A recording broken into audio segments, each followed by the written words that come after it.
কৰ্মস্থানত সহকৰ্মীৰ সৈতে শ্বেয়াৰ নকৰিব এইকেইটা কথা।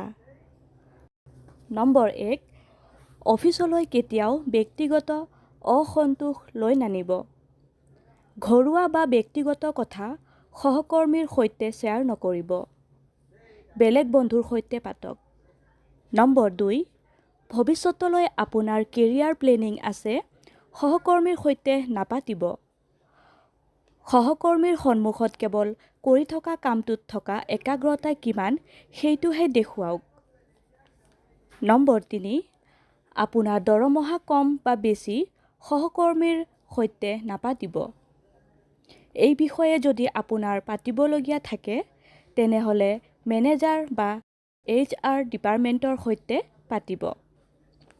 নম্বৰ 4, কোনো সহকৰ্মীক আপুনি ভাল নাপায় কাম বা কথাত মুখ ফুটাই নক'ব।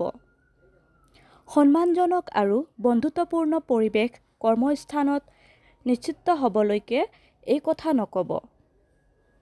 নম্বৰ 5, নিজৰ ব্যক্তিগত ৰাজনীতি আৰু ধৰ্মীয় বিশ্বাসৰ কথা আলোচনা নকৰিব কাৰ্যালয়ত। ধৰ্ম আৰু ৰাজনীতিৰ বক্তব্যই মত পাৰ্থক্য আনে।